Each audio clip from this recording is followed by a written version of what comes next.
Parler de l'expérience de ma ville, Blanc-Mesnil, par rapport au développement des grandes surfaces ou des moyennes surfaces. En général, les promoteurs vont voir les élus pour leur vendre la création d'emplois et à la sortie, c'est de la diminution d'emplois qu'il s'agit. Je prends des petites surfaces comme la halle Auchan, création 60 emplois, quelques 15 jours après le Franprix qui était à 200 mètres à fermer, disparition de 30 emplois, et le centre commercial de la Cité des Tilleuls complètement sinistré. L'autre aspect sur les centres commerciaux, c'est aussi des pièges à gogo, puisque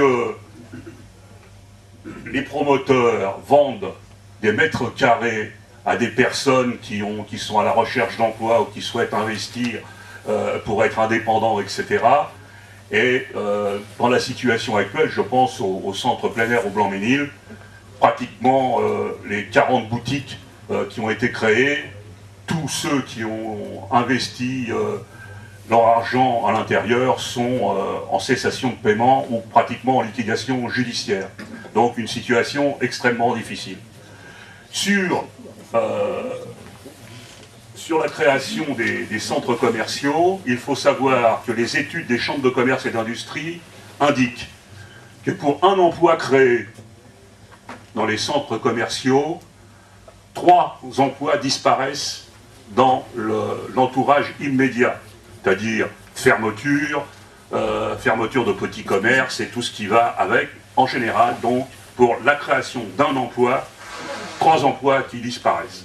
Donc, quand on entend les chiffres qui nous sont proposés par Auchan et par d'autres sur le triangle de Gonesse, quand on entend des chiffres 100 000, 150 000 emplois, c'est de la poudre aux yeux et c'est de la trappe Nigo.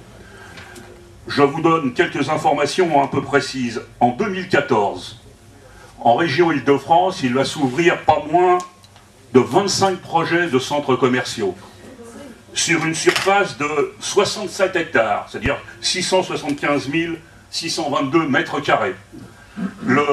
Pour vous donner un ordre de grandeur, le Europa City, sur le triangle de Gonesse, c'est 400 000 mètres carrés.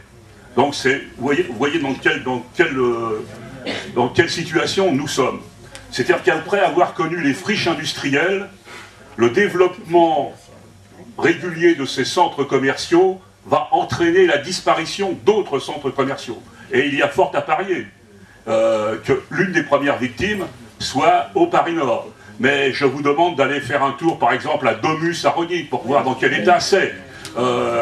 Vous pouvez aller aussi au Millénaire, où les boutiques, où les commerçants sont dans un état eux aussi proche de la liquidation judiciaire. Mais l'autre aspect, c'est que ça pose d'autres questions, et en particulier, ça déstructure complètement les structures communales de proximité. C'est-à-dire que ces centres commerciaux conduisent à la disparition de tout ce qui faisait l'animation d'un quartier. Regardez à Aulnay, regardez au Blanc-Mesnil, le boulevard de Strasbourg, c'est plus ce que c'était, mais avant Aulnay, il y avait plein de petits quartiers commerçants, je vois autour de L'Oréal, vers le gros peuplier. Voilà, donc toute cette structure qui crée de l'animation, de la convivialité, de la sociabilité, sont en train de disparaître. Et ça me permet de faire le lien avec ce que vous avez évoqué précédemment. À partir du moment où la convivialité, la sociabilité disparaît, où le terrain n'est plus occupé par les commerçants, par les gens qui se connaissent, qui vont chez les commerçants, etc., d'autres occupent le terrain et, je ne dirais pas créent un sentiment d'insécurité, mais développent d'autres pratiques qui mettent notre vie dans une situation extrêmement difficile.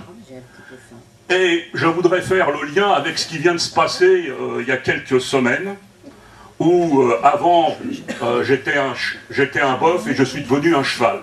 C'est-à-dire que les centres commerciaux, la grande distribution créent, en termes alimentaires, etc., là aussi de l'insécurité, mais simplement aussi parce que il faut à tout prix consommer, faire circuler, etc., des choses rapidement. On fait de la pression, on fait la pression sur les producteurs pour que les prix soient moins chers, etc., etc., et à la sortie, les consommateurs payent aussi cher une qualité de produit qui est beaucoup moins bonne. Donc nous sommes arrivés, me semble-t-il, à la fin d'un cycle par rapport au gigantisme des grandes surfaces et de ces grands réseaux de grande distribution, et parce qu'on arrive à un paradoxe, c'est-à-dire que le développement des grandes surfaces fait aussi que les prix des loyers des petits commerces en centre-ville, on pourrait dire que ça devrait conduire à la baisse des loyers, mais bien au contraire, ça augmente les loyers, et donc on est dans une situation où les choses se dégradent de plus en plus, et nous allons inéluctablement vers la mort des centres-villes et des quartiers, et dans les quartiers. Donc cette question de la grande distribution, il me semble qu'elle doit faire partie très très importante de la réflexion que peuvent avoir des associations comme la vôtre.